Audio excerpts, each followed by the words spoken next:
Hi, everybody. This is another episode of Screen Heroes. I am Derek, one of your regular weekly hosts. I have with me my two other regular weekly hosts, Sweet. Ryan. Hi. And Ray. Hi. And we are here for episode 48, I believe. Ish. Yeah? Yeah, this is episode 48, Wow. which is pretty cool. We're coming up on episode 50. Woo. Ray, do you want to tell people why episode 50 is really important? Because we're having an award show. That's yeah, it. it There was you my go. idea, an award show. Based on movies and TVs that we've talked about all this year. You pick the winners out of the categories. All of them are up on the site. And for everyone that you pick, your name gets thrown into a hat or globe or raffle, whatever you want to call it, and you get entered for a prize. We're giving away posters and screen memorabilia that we've collected over the last year or so from, our various premieres that we get to go to. So...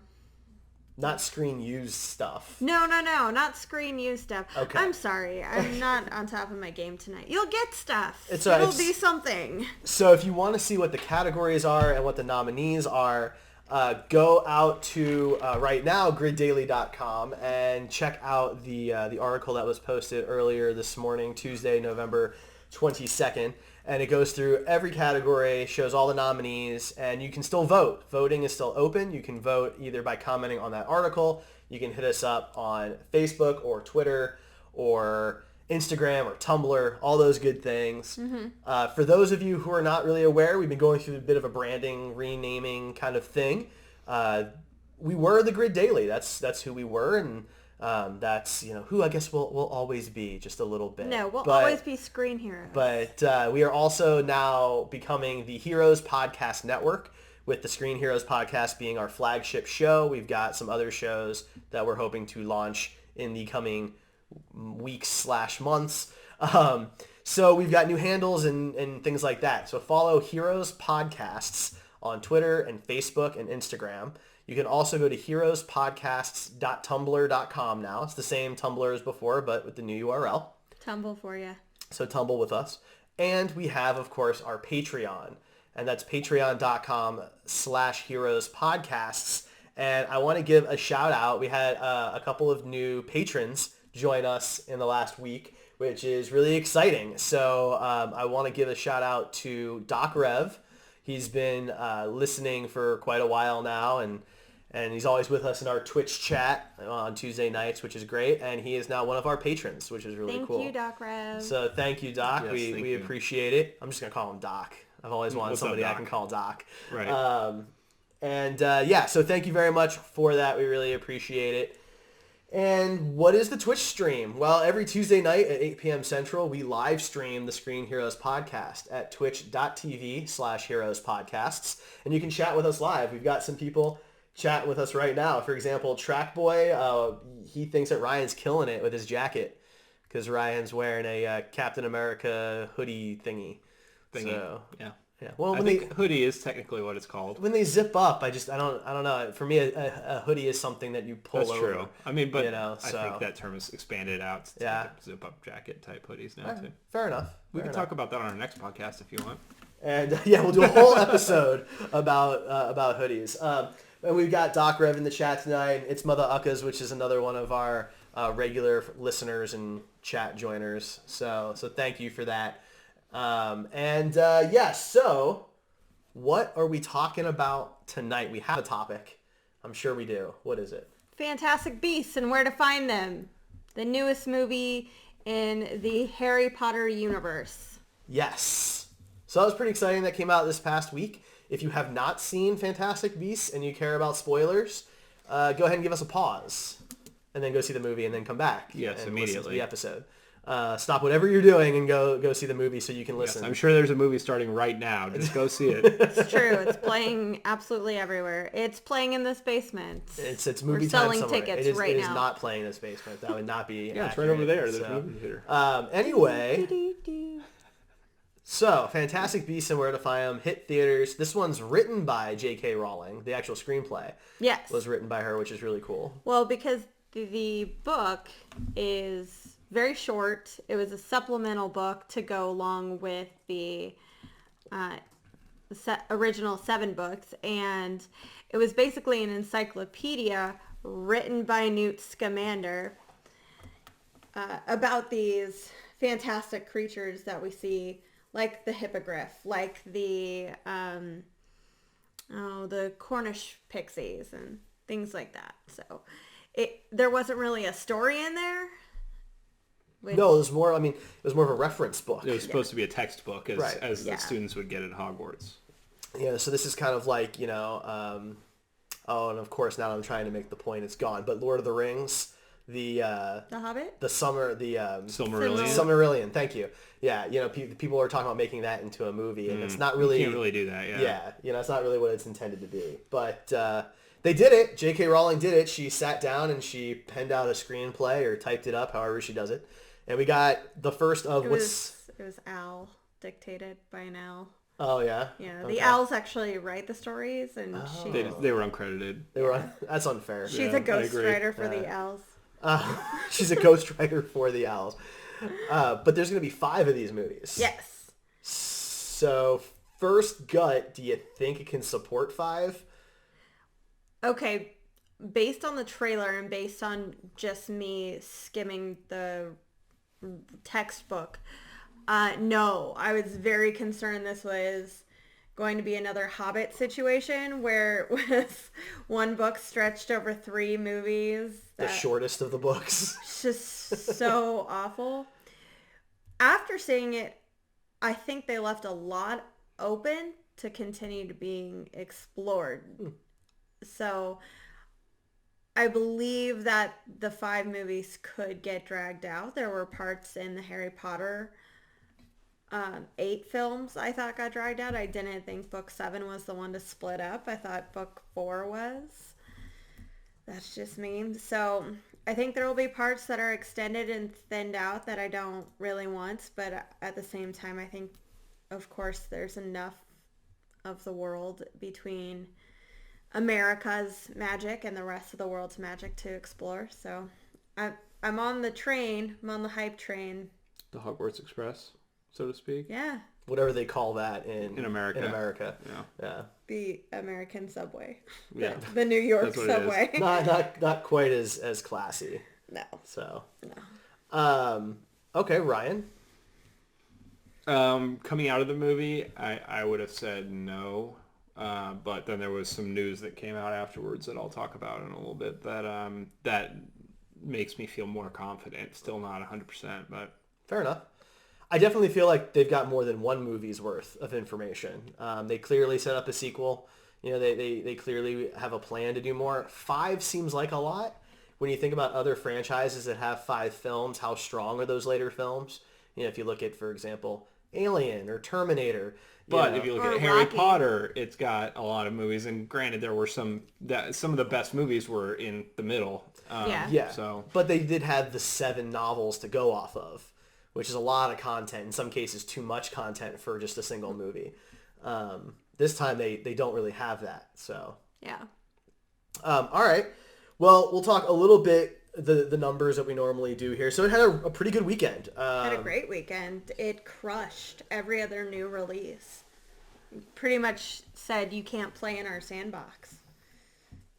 So I mean, it made $74.4 million opening weekend domestically in the United States, which was kind of impressive for anything but a Harry Potter movie, really. Yeah. It didn't really do as well as a lot of the others. Do you think that's... I don't know that it was necessarily communicated very well that it was a Harry Potter movie. I know they tried, but a lot of people that were just casual Harry Potter fans that saw the trailers probably didn't really know that it was a Harry Potter movie, so I think that definitely hurt it. Also, the last 4 Harry Potter films were released in July. That's a huge difference than releasing November in the isn't middle of great. November. No, that's a really fair point.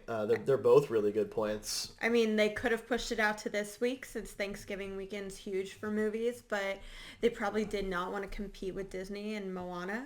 So, And Disney has had this date for about 5 or 6 years because that's how long it takes for them to work on an animated project. So yeah, that's just how we book movies now, right? All these superhero movies are planned out past 2020, and right. you know. But I think those are both really good points. I know that in the trailers, they tried to use the Harry Potter music a bit to kind of pull that thread together, but the fact that it takes place in a completely different country with a completely new set of characters. And a completely different time period. Yeah, there's not much to tie it back to unless you... There wasn't any crossover with characters. I figured there would be cameos, but there was... Just a name drop or two. Yeah, just a couple. There wasn't a lot. And I was okay with it. I liked having a fresh take. Yeah, I didn't have a problem with it. Anytime I see something and it ends, I don't want it to continue and get stretched out. Like with the Hunger Games. We've told that story.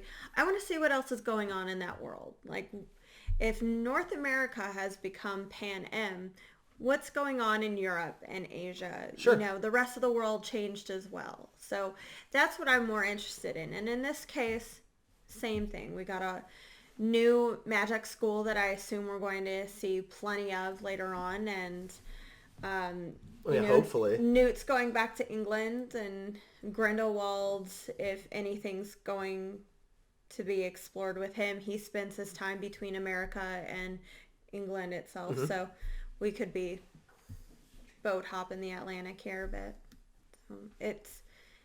It's good to see it expanded. I don't want them to rely too much on the past. I think that's, going back to Ryan's point, it's part of the problem when you name your franchise after a main character, because then if that character is no longer the focal point, do you keep the name going? Because if you had called this Harry Potter and Fantastic Beasts or something like that, I think people would be furious that Harry Potter's not in the movie. Right? So you can't do that, but you also want people to know what it is. So it's a difficult kind of line to balance. I think that, it'll be interesting to see how Star Wars Rogue One does, because it is a Star Wars movie, there's no question about it, and it's got that in the name and all, but it's not really following the characters that the movies have followed historically. But it's called Star Wars. But it's not still called Luke Star Skywalker. Wars. Yeah. That's so it'll be interesting to see if just keeping that name is enough to push it. Star Wars has a really big following, so I'm sure it'll do fine. But yeah. To your point, I feel like fans that ease themselves with the extended universe will be absolutely fine, and probably they'll have some complaints, they'll have some small grievances, but most likely they'll be overall happy with stuff. And then people who are just casual fans of the franchise, they might be the ones that are upset. Maybe, yeah. So Doc Rev has a question. Sure. Were there Fantastic Beasts in the movie? There were plenty. Yes, I would say probably the highlight of the movie for sure was the Beast for me anyway. Yeah? I gotta disagree. Okay. All right, well, let's focus on the Beast first, and then we'll move on to that. Talk a little bit about the Beast. What'd you guys like? There was a scene in the middle of the movie that was basically them going to Newt Scamander's zoo in his briefcase. In his briefcase. And I thought that there was one of my big problems in the movie, and I don't want to dive too deep into it right now, but was Newt Scamander himself and his lack of character development. But you got a little bit of character development there, and that was one of maybe 2 scenes in the movie where you got any character development for him. And you got to see his love for these creatures, and that was a great moment. And then going back to the beasts themselves were really interesting, I thought. There were some that were a little kind of not weird, too close to a real creature to call it fantastic. Yeah. But I thought that I thought the CG was pretty good. I didn't see it in IMAX or anything like that. There were parts when it was a little rough, but the actual creature design I thought was mostly interesting, and I enjoyed it. The main creature, I guess, the main beast, the Griffin, was absolutely beautiful, Frank. And I liked the underlying story of getting him to Arizona so he can fly over the mountains and the Grand Canyon. So I thought that was very beautiful. But for the most part, I was a little upset they didn't name the animals. Hagrid was always very good about naming whatever in front of them. So Yeah. I don't have words to describe these animals. I don't even have a name, so I can't just say lumpy rhino guy. Yeah. Well, there was the Niffler or whatever that was. Yeah, named. the Niffler, He was yeah. adorable. He was...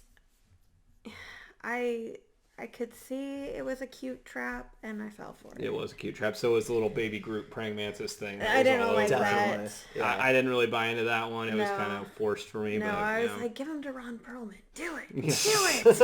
I don't know if I'd go that far, but yeah, it's definitely not what they were going no. for. So I really liked the concept of all the beasts. I thought they were all pretty cool in their own way. Some of the CGI was really good. I felt that at times it fell into everything looked a little shiny when it probably shouldn't look shiny.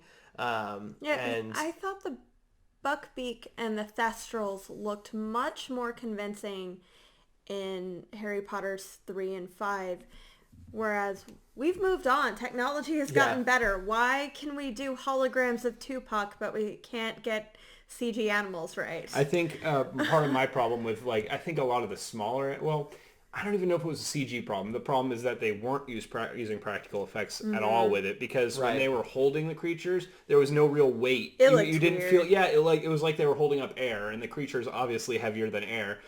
And as good of an actor as Eddie Redmayne and some of these people may be, if you aren't actually holding, it's really tough to make it seem like you're holding something when you're not, or petting something. When he was petting the griffin or whatever it was, that was. And I feel like you realistic. need to put something there. Yeah, for them to look at. Have Kind of them stroke the boom mic or something. Yeah, Well, no. anything. If you look at how they did the Jungle Book, Yeah. the most recent Jungle Book, those animals are obviously not real, right? There's no talking wolves. But the But they were- contact between him and Mowgli looked better. It was better than this movie. It's still not believable, I didn't think. Yeah, but they did better because there were people there Yeah. in suits, so that way the kid is talking to something. Yeah. Right? It was kind of, the argument that Ian McKellen had doing the Hobbit movies was that he was completely alone on a green screen stage for a lot of that time. He didn't get to talk to the actors because they had to film them at different heights. And I mean, yeah, he's a phenomenal actor and all, but at some point you're so removed from the material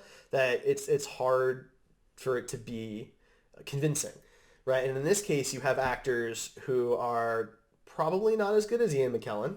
I feel comfortable saying that. And are trying to pet magical creatures that don't really exist. Well, the one that I found the worst was the giant dragon that had expanded when all of them get trapped in that room.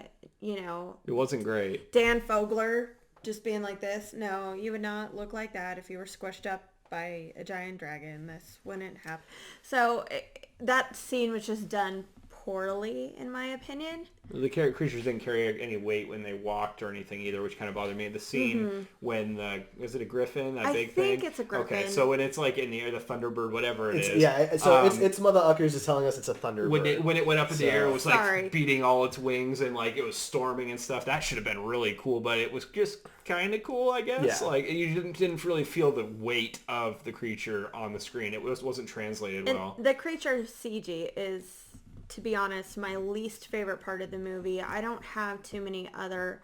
Oh, I have a part that I liked less, but... Okay, that's fine. I think you'll agree with me, though, once I say it. It's possible. The giant, massive, unformed blob that wreaks havoc in town is just a lazy device. Hates that. I thought that was better than Dormammu in Doctor Strange. The whole sequence as a whole, fair. And the character, I thought it was more interesting. Yeah, that's true. From a writing perspective and things like that, I thought it was done well. Yeah. But that type of design of a bad guy is just feels lazy to me. It reminded me a lot of Parallax and Green Lantern, where it's just it can kind of or Galactus and the first Fantastic Four. Sure, yeah. I forgot about that. Or second one, I don't remember. And it's kind of like we're not really sure what we want it to do. It's going to smash and blow stuff up, and we're going to attack it. And it doesn't. We don't know what that form is going to look like. So it's just going to be a cloud of stuff. And maybe because so many very mediocre movies have done that I don't want to see You're it tainted anymore. by it. I don't think it's I didn't really have a problem with that. Like, it's scary. Like, if you saw that in real life, you would be probably pretty frightened. So I feel like it still works. It's kind of a trope at this point, but I thought it was executed well. The CG for it was better than a lot of the creatures, so I was okay with it. It didn't take me out of the movie I at liked all. the characterization of it, how it expanded and constricted depending on how Credence was feeling at the time. We're talking about the Obscura or Obscurus, Obscurial. They call it two different things in there, and I think it was like the spoilers, Obscurial Credence, form, yeah. Versus the Obscurus. But yeah, I mean, And it was a really cool concept. I liked the idea that your mind becomes mad and you explode with power if you don't use your magic. And it's a cool idea. Yeah. I have no Sure, problem yeah, with the idea. And I liked the design of the one that was like floating in a bubble or whatever. Yeah. That was cool. like That he was had cool. captured it. But and see, was- then that makes sense with the way the one at the end looked. It was just like the bubble wasn't there and this thing had expanded, you know? I get that. I do. I'm not saying it's not a logical thing to see on screen. It's just a little boring for me, and it feels a little lazy. Like when it's trapped in the bubble, it's kind of neat because it's being confined, right? And it can't really form into anything because it's stuck in whatever this sphere is of magic. But once it breaks out into the real world, I mean, maybe it could take some closer to physical form where it's, a fist smashing through a building. Well, it did have or a something face like at that. one point. So, A couple of times you could kind of see his face in there. But again, it just reminded me of Parallax. That's is fair. really what that reminded me So of. Green Lantern ruined this movie for you. I didn't say ruined. I liked the movie quite a bit. I just didn't like that one device. That's fair. Totally fair. So what did you guys like about it then? What do we like about the movie? Yeah. It was fun. I don't know. 10-year-old me was like really into animals and wanted to be a biologist and stuff. So I feel like if I was a 10-year-old, I really would have freaking loved this movie. Right. And I really did enjoy it. And it kind of brought me back to that feeling that I had when I was a kid. And I was looking through, a book of animals and thinking how cool it would be to see these. So, I mean, that was a very big positive for me. I really loved certain things about it, and then there were things that we haven't dug into really deep yet that I really didn't like. Well, let's dig into And it. so it was a really I had a really mixed. I would say I really enjoyed the movie overall, and I would recommend people go see it, especially if they're Harry Potter fans. But there were some pretty big problems, I thought, with the movie. So I thought the four main characters had a really good chemistry together. I thought when the four of them were on screen, it was really solid. You could tell immediately how the characters were, how they should be, but when you separated them, it wasn't as strong. I think they work better as a team, and when they're all four not on screen, it's not as, the chemistry is just not as prominent, I guess. So I enjoyed, the dinner scene, and I loved the scene when they rescue Tina and Newt from Makuza, which totally sounds like a badass mafia name. Makuza, that is a weird name. like, Yeah. I like mafia and yakuza. So I like the four main characters too. I like the actors. I thought that they were a lot of fun. I thought they did a really good job. They were probably my favorite part of the movie, was just the four of them together. But, like I said, there were some weaknesses in it too. There's, like the big reveal at the end about, Colin Farrell being the bad guy, just didn't really surprise me. Let's talk about that. Yeah, 'cause that's one of my problems with did the you movie. guys did you and your gal know it like right at the beginning? No, I actually didn't know that's who it was going to be the whole time. First of all, if you're going to have a bad guy, or if you're a bad guy and you're going to take somebody else's form and name him and everything, don't name him Graves. That's like obviously, you might as well name him Wizard Killer. Like obviously you're a bad guy with that name. So I knew he was a bad guy from the beginning. John because of Bad that. Guy. I didn't know it was going to be Grindelwald. But my problem with that was not that you knew the whole time it was going to be Grindelwald. My problem with that was that it didn't really carry any weight that he was Grindelwald, because Grindelwald, unless you've read the books Harry Potter books, he really doesn't mean anything to you. You see a few newspaper clippings about him in the beginning of the movie. Other than that, if you haven't read the books, you don't know anything about him. And if you have read the books, you just know that he's a bad guy. You didn't see any. You know one bad thing he's done or something. Yeah. I can't remember what it was in the books, but so it really doesn't carry any weight. So it's supposed to be this big reveal, and it was like, oh, okay, now he's Johnny Depp. So it wasn't really that big of a big reveal for me, and I think that was part of the problem. The original Harry Potter movies, from the opening sequence, it's established that Voldemort is somebody to be scared of. They won't even name his name. He's so scary. Right. Yeah. All the wizards are terrified of him.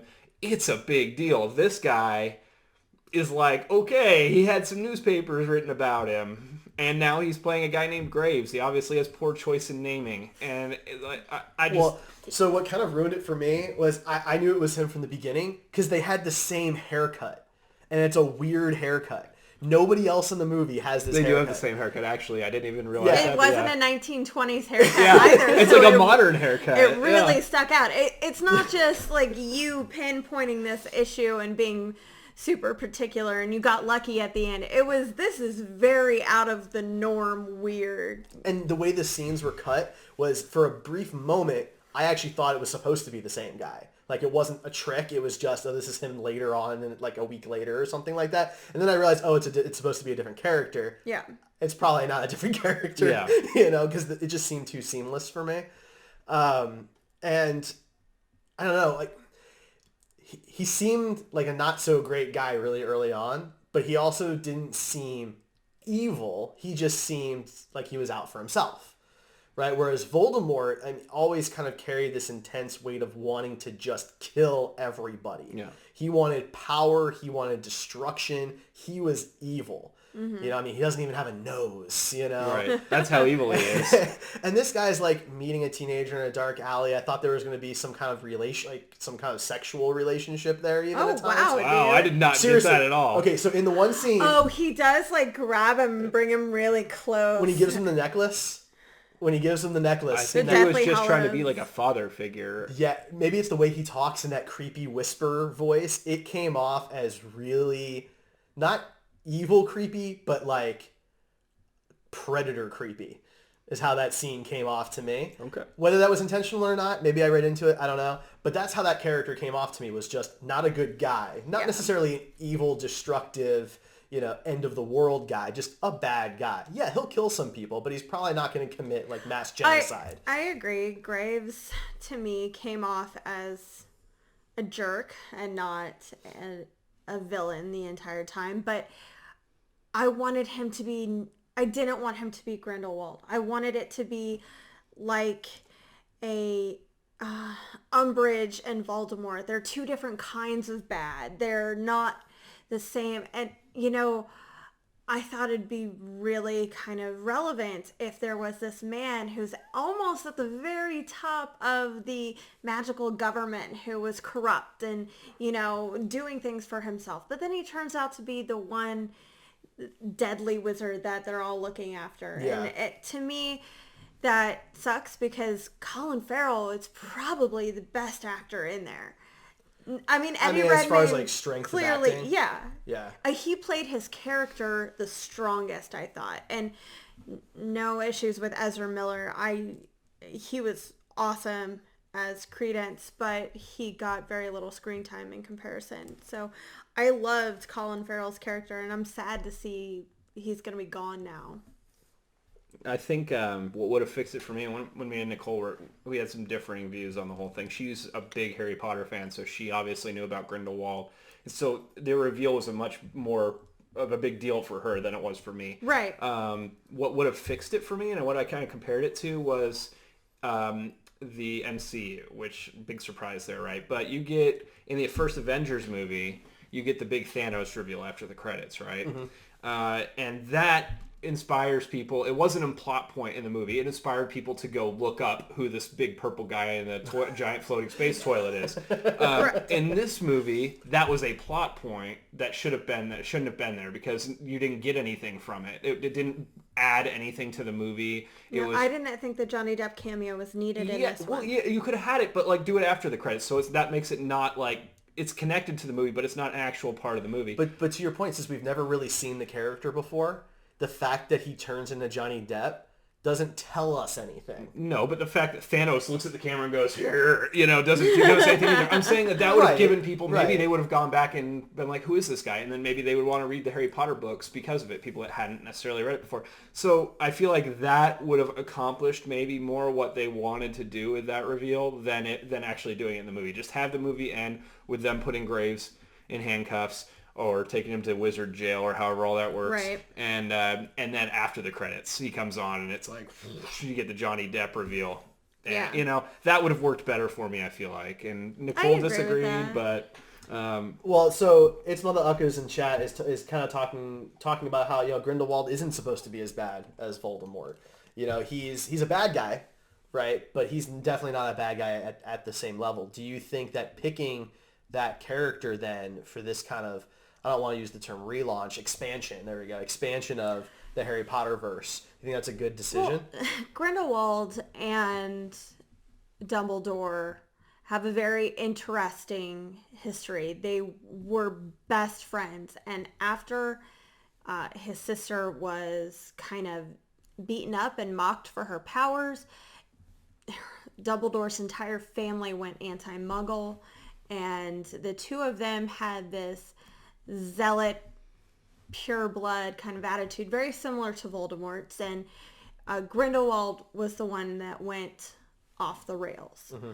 So while he didn't want wizards to hide, he also wanted pure blood stuff too. So he was just as maniacal, and maybe he just wasn't as threatening as Voldemort or as powerful as Voldemort. But I think the movie is leading up, it's leading up to the big battle between Dumbledore and Grindelwald. And the problem is here that Voldemort's storyline got hashed out over 7 books. Right. We almost got to see him go from child to adult, and we were there with his history. We saw where he turned and how he behaved as a child, the sociopathic ways and things like that. Whereas Grindelwald, if you are just watching the movies or you've read the books, he gets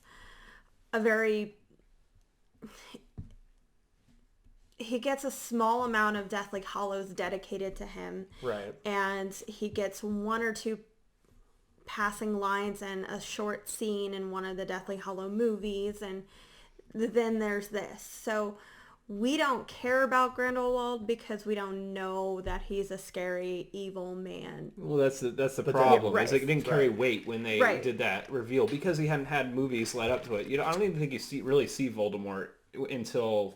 Do you see him in the first movie? Well, he's attached to the back of his head. Okay. Yeah, but you don't really see him as a full character. No. That's the thing. He's this abstract thing for a long time before he really gains and he's built up. form. He has a lot of character development before you even meet the character, and that's what was missing. He's so here. bad you have to meet his child form first before you can meet. And you didn't get all that else. build up with Grindelwald unless you read unless you have the books that you read and you're a huge Potter fan, which is great. I love those Harry Potter fans. The movies were great, but break them down. There's 500 different characters. Grindelwald is not even in the top 100 of most important. So the time that he gets is still very minuscule when you put it into perspective. It's not like we're going into this with a ton of this is the information we need to be scared of this man. Well, we need something, though, and we didn't get it, so that's where my problem was with that reveal. Personally, I would have liked if we had seen more of him in the beginning of the movie, as a prologue to this story. That would have been cool. We would have seen these or acts just none at all, because unless you could dedicate the whole movie to his character development, because Voldemort got a whole movie of character development. You know what I mean? He was constantly being referenced. Grindelwald is referenced offhandedly 3 times. To me, I thought Fantastic Beasts was supposed to be Newt's story, and it has quickly turned into Grindelwald and Dumbledore's story. No, I didn't think it was really going to be about Newt as much as Newt was the vehicle. The vessel. Yeah. See, now Newt is interesting to me because that passing line of Dumbledore saving him, Dumbledore is a shady, shady man. Like, No. raising poor Harry Potter to just go to his savior martyrdom death. And there's this theory floating around on Pottermore and a few other places that Newt is also a favorite student of Dumbledore's, and he was going to he was sent on this quest by Dumbledore. So does that mean that Dumbledore is also breeding Newt for a heroic death as well? Not necessarily a heroic death, but I think that Dumbledore is incredibly influential and powerful, and he knows how to use the resources around him. You know, and he thinks that he's using them for his good, right? And I mean, at the end of the day, if you have to, you know, if Harry has to die for Voldemort to die, then I think most people would probably be like, it's probably better that it went that way than letting them both live, right? But that's the whole point of the entire 7 books, is that Harry is supposed to be this tragic figure who miraculously survives at the end of the story because, right, plot device. He's still the hero, and we have to do that. You know, it's kind of the joke in the MCU too. Like, some characters die, but not really, really important ones. Yeah. So we're talking about Newt. I have some things to say about Newt. Oh, yes? I didn't really like Newt. I thought Newt was boring, one-dimensional. He was. He got... My biggest problem, and I mentioned it earlier, was that he had like no character development. He got the tiny scene with like all the animals, which was cool, and it wasn't... Even that is like, I'm pushing for character development scenes because you didn't really, it was all done through the animals. He didn't really do anything. It's meant to show off the animals. Yeah, and then at the very end, they're asking about the picture of this Lita. woman, and you know, that is some character development, and he starts to get emotional a little bit, just a little bit, and that's it. So I don't think it's anything against Eddie Redmayne. He did fine. I think that the writing for Newt was just poor. I think that every other character around him, the other 3 out of those 4 that were all together throughout the whole movie, were infinitely more interesting than he was. And the I felt really bad at the end when they're saying goodbye, and it looks like Tina's really in love, or she really wants to go with him, and he's just like, all right, bye now. Like, Tina was, I thought she was kind of a boring character too. Like, she just is constantly doing stupid things, and it's the problem with the tattletale kind of character. They tend to be a little boring, which is why pairing her up with an erratic, carefree sister. Was that Queenie? Yeah. Queenie was my favorite character in the movie by far. I would watch an entire movie about her. I thought the actress that played her was great. I thought the writing was fantastic. I thought introducing a psychic character was really cool. And in the interactions between her and Jacob, it felt really genuine. And I was like, oh my gosh, this is such a cute couple. Yeah. And like, this dude really likes her. And I was like, that's my awesome. My issues in movies where the hot chick falls in love with the funny fat guy, it feels like, oh no, sweetie, that's just not gonna happen. I don't believe that at all. Like, he's such a jerk and he's dumb. Why would she ever pay attention to him? And that wasn't the case. He was brave and outgoing, and he was honest with her. I mean, he's Non-Madge, which is a stupid name. No Madge. Yeah, that's a terrible By the name. way. That's awful. They could have come up with something I don't know better. why we couldn't just use Muggle. We use lots of British terms. Right? Like, we speak the same language. No Madge, no, come on. That's... If you go back to the Pottermore story that she wrote on the development of the American houses and stuff like that, it was from a person who had escaped a tyrannical mother, and she had gone to Hogwarts. She knew about Hogwarts, so she created the houses knowing about Hogwarts. All right. Anyway, going back to Jacob, I actually think he's the bravest character in the whole movie.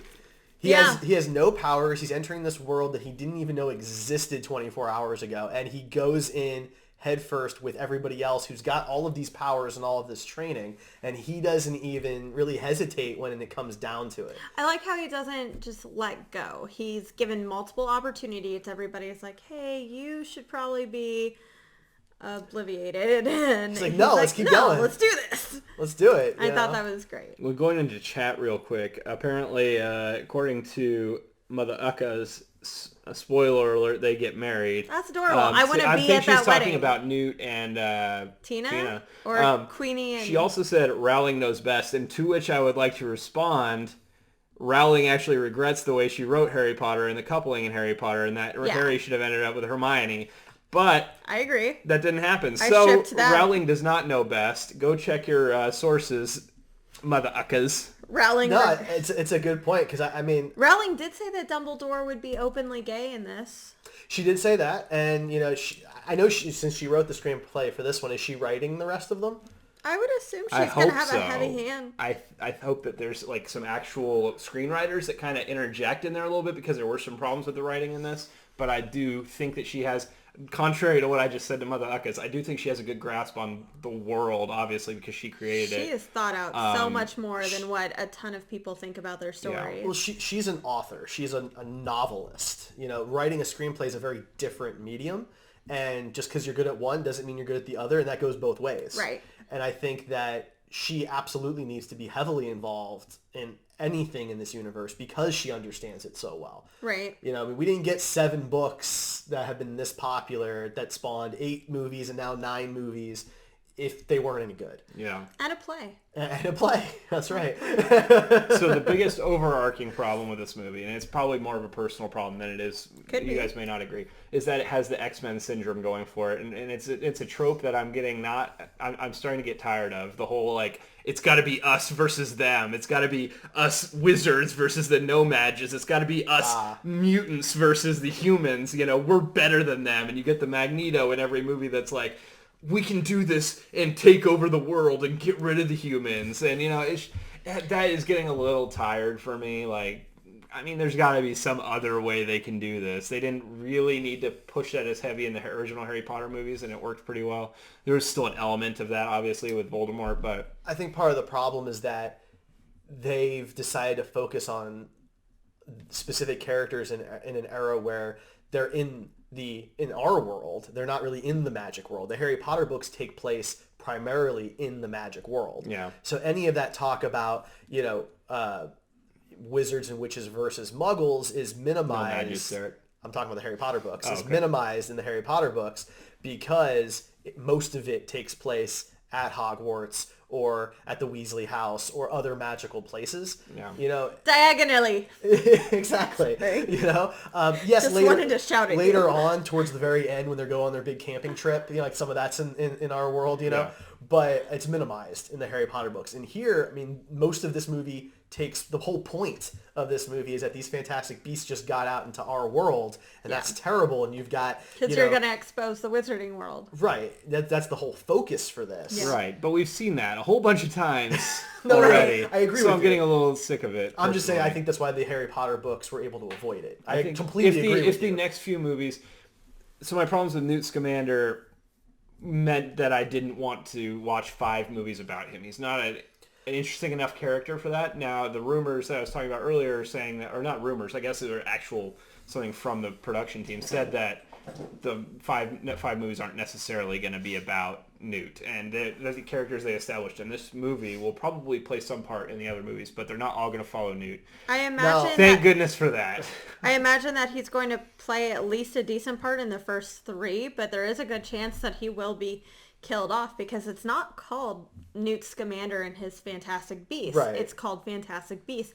And the naming convention is Fantastic Beasts and something. Yeah. Well, yeah, exactly. And the thing I'm a little concerned with that is that while it does break away from the Harry Potter name, obviously, it kind of still pigeonholes the movies a bit because they have to include beasts. You have to include Fantastic Beasts and have them be some type of focus. Well, the Hunger Games didn't include Hunger. So sorry about that. We had a technical glitch. My lovely computer decided it had a Windows update that was far more important than anything else I was doing. And so it completely rebooted my machine right in the middle of what we were doing, obviously. So this is Screen Heroes episode 48, Fantastic Beasts and Where to Find Them review, part 2. That's right. So if you're watching this, you missed part 1.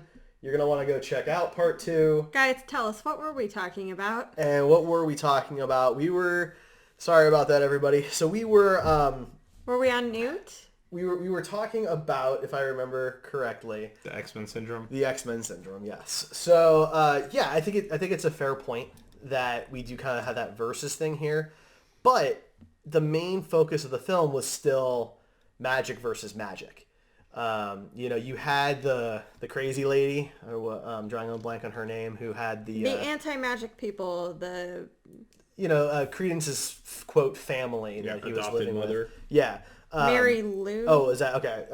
She was pretty awful, and she was involved, but again, she was so scary. How much is she just like the Westboro Church? Like she was scary.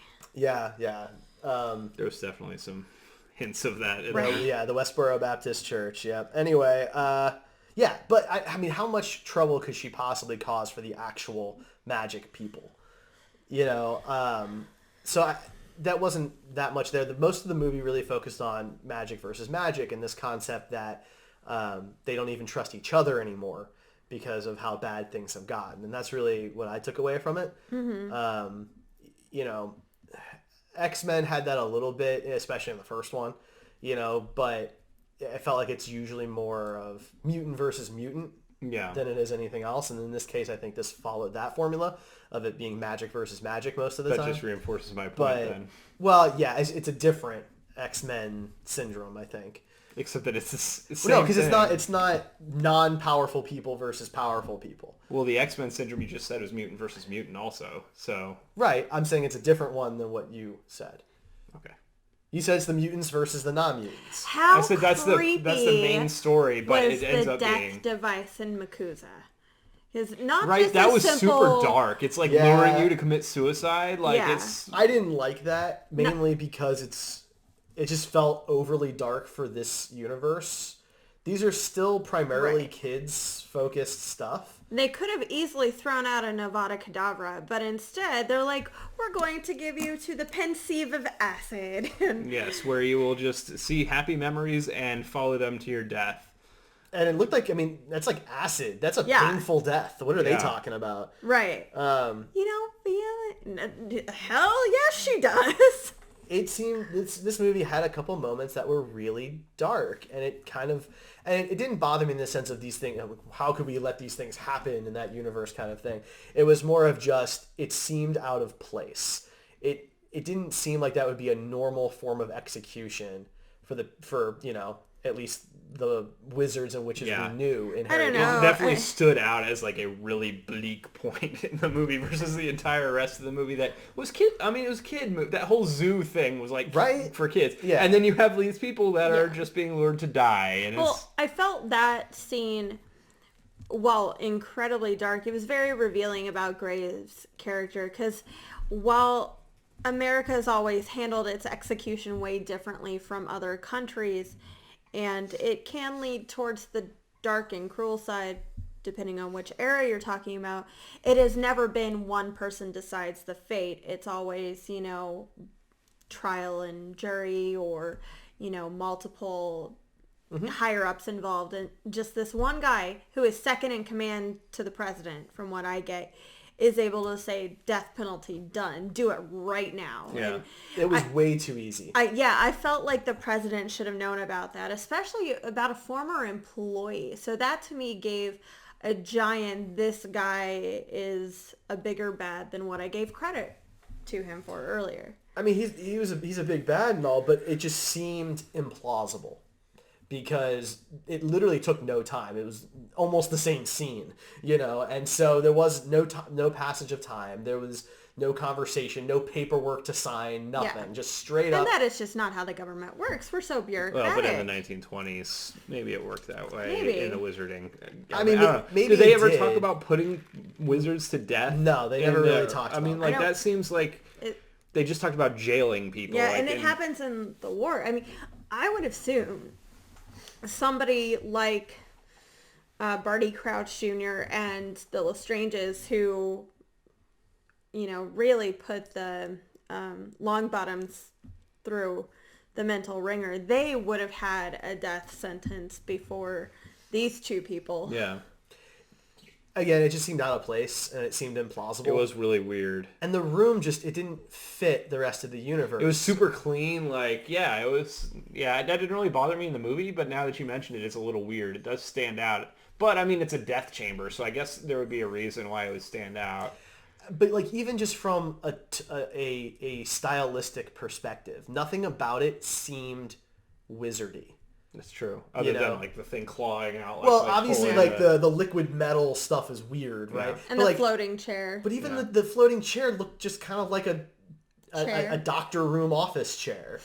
There wasn't anything special. It all looked very normal. It was just a weird thing happening in the room. Yeah. Right. Whereas if you look at the rest of that wizarding world, everything is so grand and so over the top because they just have to wave their wands and say something, and they can build an entire zoo inside of a suitcase. Right. I guess I just figured that if there were such things as wizard as executions, it would be more along the lines of a blindfold and a firing squad and just an Avada Kedavra, and that's it, instead of, I mean, I can understand not doing that spell, because I know that's supposed to be the big no-no spell, right? But you'd think there'd be something that would be more akin to how things are done, today. Now, I guess it was in the 20s, right? And the electric chair was a much more common and hanging thing. So maybe people still hung a lot in the 20s. So maybe that has to do with it. Maybe by the time the Harry Potter stuff happens, they don't do that. But that doesn't anymore. solve the point of it standing out really badly in the movie. No. I think that would have fit in more in the Deathly Hallows movies, where it was already getting pretty dark at that point. I think that is one of my other issues with the film. And maybe it's not an issue. It depends on which day, I guess. But there are parts of the film where it's incredibly kid-friendly. The rhino under the ice and the whole scene in the zoo, the Central Park Zoo is great. The Niffler in the diamond store, awesome for kids. Right. But then there's the moments with the No-Maj family and the Obscurial and the execution scene that seem very too dark to take my nieces to. So I can't decide if this is Harry Potter 1, where it's magic boat rides, or Harry Potter 7, where everyone dies. I feel like the problem they came across was that their primary characters are all adults, late 20s, early 30s. They're adult characters in an adult situation, not kids who just trip into it, falling backwards onto a troll, right? So they needed it to be adult, but at the same time, they don't want to alienate the base of the franchise, which is mostly younger people. I would disagree. I think that most of the base of the franchise is going to be people that grew up with Harry Potter movies, and so they're probably getting to be adults at this point, and that's probably why they added those in.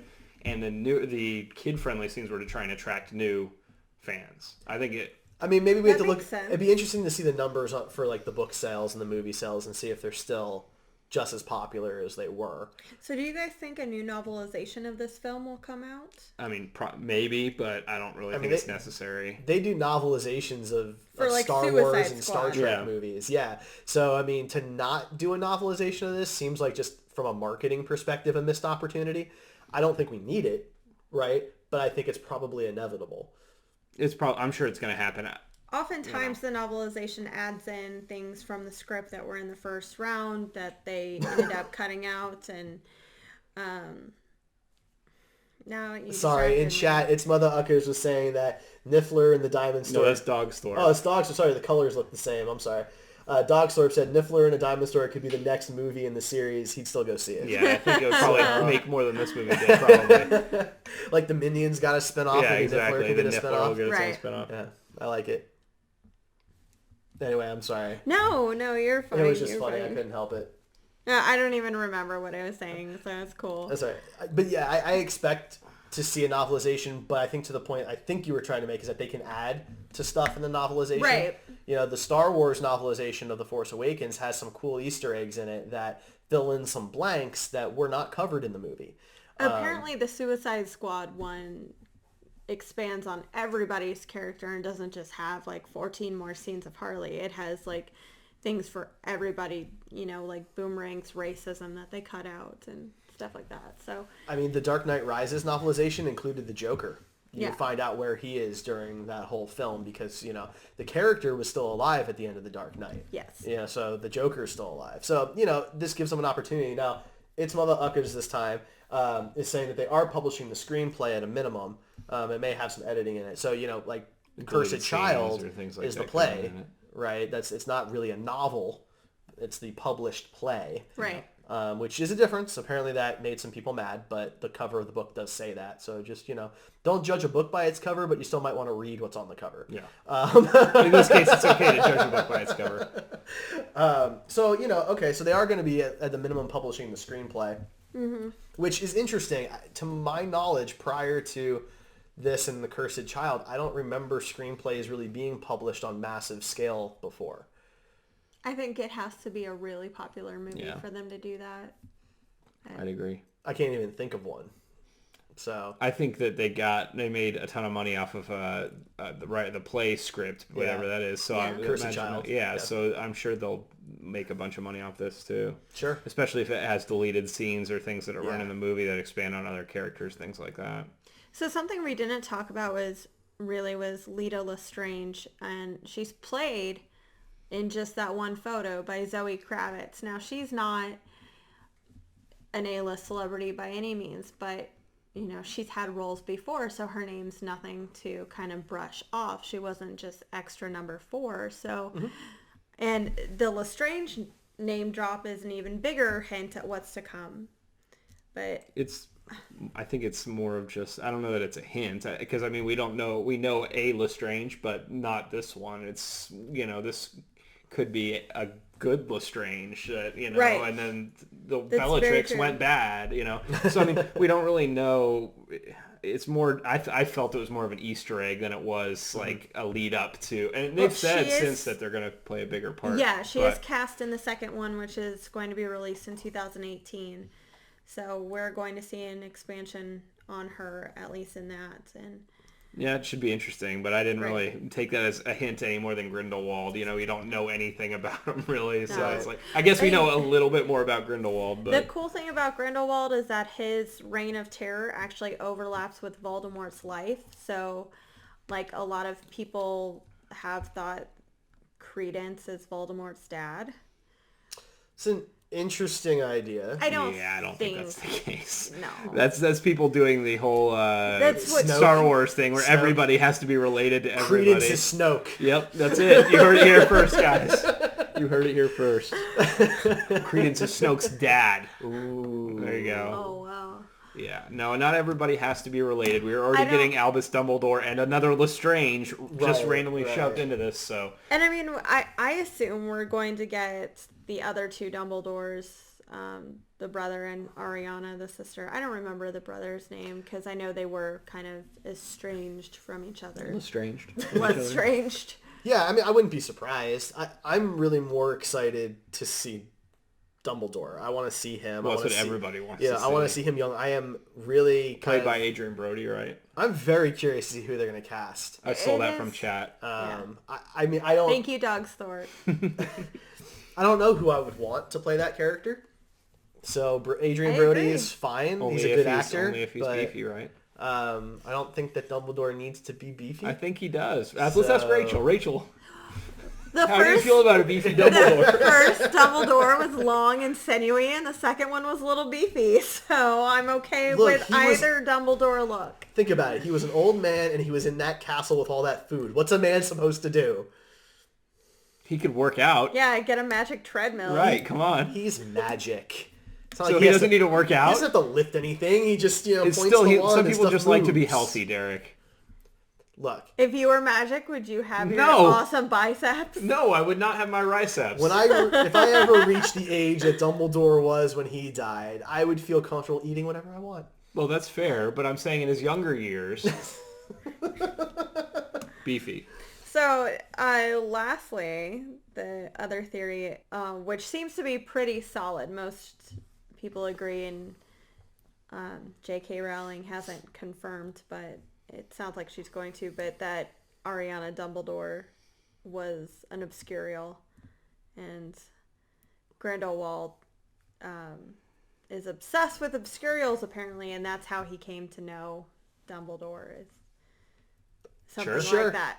I have no reason to discredit that. Yeah. Right. I mean, that sounds interesting. There's got to be some connections to tie characters together, and at that's first fine. I thought the Obscurial came out of left field. I was like, why haven't we heard of this before? And it's because it just hasn't been named before, but they have mentioned something where she would be mad and frightening and her power would just go insane, and her mother was accidentally killed by Ariana, so Right.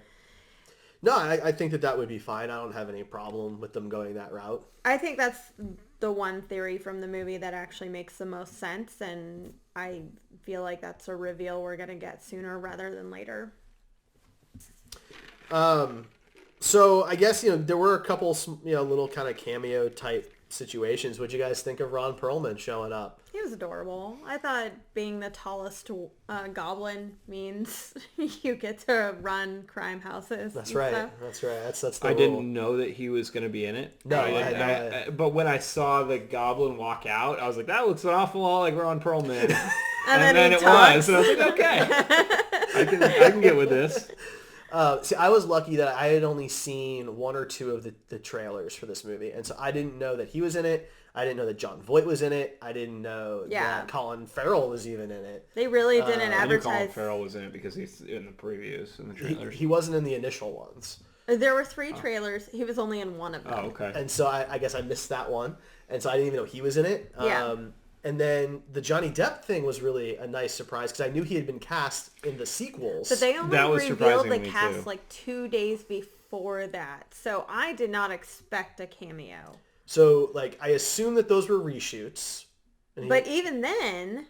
But, I mean, they kept that pretty quiet. And if those are reshoots, those are some of the best reshoots I've ever seen. Because I never would have known that those were a reshoot. They may not have been. I mean, just because they announced his casting then doesn't mean that he wasn't cast months before that. And you're Marvel right. does that all the time. And his one But- scene could have been filmed a whole day. And it takes 2 it's seconds done. to film. Yeah. It's in movie time. No, I mean, you're absolutely right, 100%. But we're at this point in the world now where if an actor shows up on set for a day, there's a million reasons why. Right. We never heard anything. And so I'm impressed. Well, but there wasn't a bunch of photographers trying to get That's true pictures too. of I imagine the newest Iron Man costume on the set of Fantastic Beasts. So I don't think it was nearly as. I imagine still each impressed by movie it. will be worse and worse when it comes to that stuff. But this one, I mean, it is Johnny Depp, and so to have him show up in a movie that nobody expected him to show up in, that's a big budget film, is a nice surprise. I like being surprised by movies, and it's hard to do that these days because there's so much information everywhere. Yeah. We already know stuff we're not supposed to know about movies that aren't even out yet. So, the fact that I could watch this and, the reveal was exciting for me, not because it was Grindelwald, it was because it was Johnny Depp. Yeah. Because I didn't know that's who he had been cast as. I just knew he had been cast. I think it's funny that all the bad wizards have something wrong with them. Bellatrix has really bad teeth, Voldemort doesn't have a nose, and Grindelwald has a wonky albino eye. Well, I mean, Voldemort loses the nose. He had a nose. He morphed into A like snake. he did that to himself by cutting up his soul. That's right. Because if you cut up your soul, you turn into a snake. So all the snakes have Apparently. Can I Horcruxes choose everywhere. the animal that I... No, it's got to be a snake. But So he think of decided to put his soul in Nagini. Can't I choose to put it in Bagheera and turn into a panther? I don't think that's how that works. Yeah, I'm You not guys sure. are mean. I just want Sorry. to be a panther. Okay. I don't want to be Be a human Thundercat. anymore. Or an animorph. There you go. No. No. Let's stop here, guys. All right. So I think that's probably it for us then. I really love the movie. I can't wait for number 2 in Yeah? a couple of years. Yeah, it was so much fun to watch. The spectacle was great, and I'm really hoping that all the characters get some more elaborate characterization and storylines. All right. So letter grade for the movie, Ryan. B. B? Ray? B. Yeah, I'm with you there as well, actually. So Oh my gosh! That's the We first. agreed on something. It's all kind of for slightly different reasons, which I think is kind of fun. Yeah. But yeah, I think we're all pretty much on the same page there. Yeah. So, and I think for a movie that's trying to... That does make it the best rated movie on Screen Heroes ever, though. Does it? When it averages out. Okay. I haven't been keeping track. Me neither. So, Now, I do. before we explain to people what we're going to be doing in the next couple of weeks, Ryan, did you have something you wanted to tell us? Of course I have something. Okay, so if you watch the show regularly, then you know we have a Patreon. And you know that I've kind of taken the reins of begging you for money because Derek and Rachel are too proud, dang it, to beg you for money. So I am not too proud. Ain't too proud to beg for money. So we got a couple new people contributing to our Patreon, so I thought I'd do something nice and do a little giveaway of information for some of all our fans out there. So this is the kind of good stuff you can expect when you support our Patreon. So you may look at our videos and may go, man, those are some attractive people. And you may go, dang, I kind of want to date one of those people or someone like those people because we're all in committed, loving relationships. So I'm here to give you some information as to how you can acquire yourself a person like one of us. So I'm gonna need your guys dating tips. I'm gonna need your guys' help with this. I'm just 6 I'm gonna easy need payments you to, of $3,600. No, I'm going to need you to close your eyes when I'm talking to you and pretend that it's not me and that this is a random pickup line given to you at a chosen establishment. Venue. Okay. And being as this is our Harry Potter themed podcast, they are all in the theme of Harry Potter. I'm so excited. So my first one is going to go to Rachel. Yes. And I want you to tell me if this would work on you. That's the whole thing. Tell me if this would work on you. All right. Hey, Rachel. Did you survive Avada Kedavra? Because you're drop dead gorgeous. Yes. Okay. Yes. That's a positive. If you use that line on someone can like buy me a Rachel, drink and get to first base. See, you could steal Rachel away with that line. Okay, Derek. Hey, Derek. My name might not be Luna, but I sure can love good. Fantastic. Would that work? That's a tough call. We just need a yes or no. All right, fine. Single you. I'd like to know more. Okay. These are going to get steadily more dirty. Yes. Oh my God. I'm so excited. Okay. Okay. Next one's for Rachel. Girl, are you sure you're a muggle? Because that's where that beep is magical. Would that work? No. No, it would not work. So we're 1-1 right now on Rachel. Okay. All right. Another one for Derek. All right. Hey, Derek. The Sorting Hat has spoken, and it says I belong in your house. Would it work? Probably not. I don't think so. No? That one's a little lame. I'm sorry. Okay. Sorry. Well, I'm trying here, so whatever. Okay, Rachel, this is the last one. We're just going to do 3 each. Okay, Rachel, to break the tie here. Hey, baby. Let me slither in your Gryffindor. Would that work? You would not get to slither in my Gryffindor, but we can share a Twinkie or something. We're friends. That's a positive. Yeah. So I'm going to count that as 2 and 1. So you got 2 good lines, 1 bad line to steal Rachel away from Derek. Okay, so Derek. I'm sorry for this in advance. Oh boy.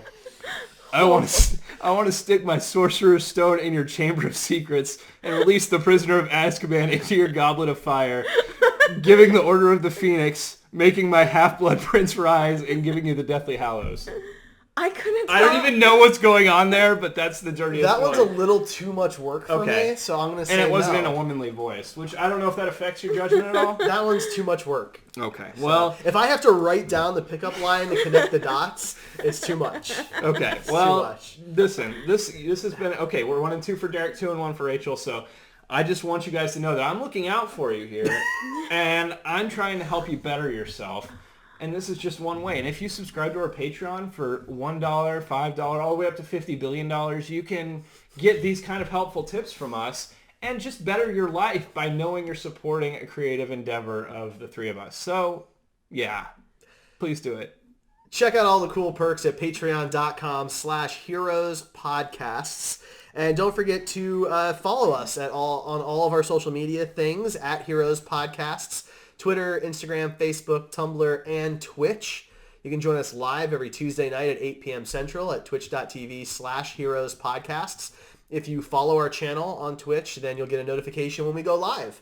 And I've also been trying to do some video game streaming and things like that on our Facebook channel. So go out to our Facebook page and make sure your notifications are turned on for live events, because I'm going to try and do some more video game stuff. So be sure to check that stuff out. What are we doing next week, guys? Good question, Derek. You guys, come on, there's a schedule. Moana. Yes, we are going to be reviewing 2 reviews Disney's in a Moana. row. Yes. 2 reviews in a row. And then that's because we are busy prepping for episode 50, our first annual Screen Heroes Right. Awards, hosted by Ray. Ryan and I will be there too, with lots of other people. We're bringing back lots of guests. Will be here. We'll be giving some stuff away. It'll be a good time, I promise. Just show up live with us on December 6th, and you will have a good time. I promise. Thank you, everybody, for joining us, especially those who joined us live, and super especially to those who subscribe to our Patreon. We love you guys. We appreciate it. Sorry for the little technical glitch we had earlier. Upgrade our Windows Phone. So that's right. We'll That's see right. you in a week. Happy Thanksgiving to those that Yes. celebrate it. Yes, happy U.S. Thanksgiving. Yes. And we will catch all you guys next week. Thanks, everybody. Bye.